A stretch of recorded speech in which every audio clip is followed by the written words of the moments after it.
Sharq Turkistonda har soatga sarxillar va boylar xolg'ancha qo'lga ilinmoqda. Onyurt romani qatorli xalqning so'yib o'qishiga muyassar bo'lgan asarlarning avtori Zo'rdin Sabirning ikki o'g'li va G'o'ljidagi tuqqanlarining 8-oktyabr kuni tutib ketilganligi ma'lum.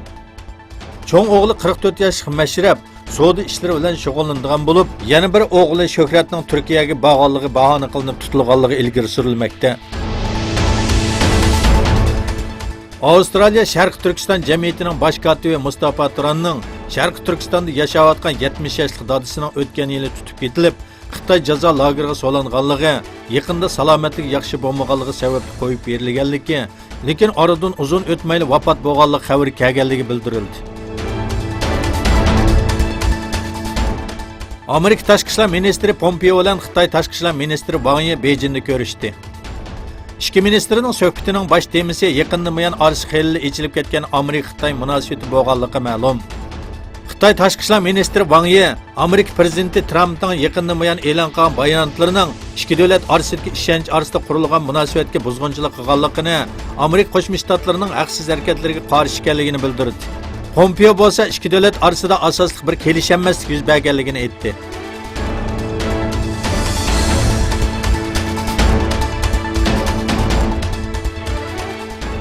Sharq Turkistondagi Xitoy kommunistlarining qirg'inchilikdan qochib, Qozog'istondan panohlik tilgan qozoq ayol Sayrangul Saudboy qizining panohlik talabi rad qilindi. Asli Xitoyning yig'ilish lagerlarida o'qituvchilik tayinlangan Sayrangul bu lagerlardagi kunlarga bardoshlik berolmay, oldi bilan eri va bolalarini Qozog'istonga evatgan. Xitoy soqchilari uning pasportini musodir qilgandan keyin chegirdan qochib o'tish orqali Qozog'istonga berishga majbur bo'lgan.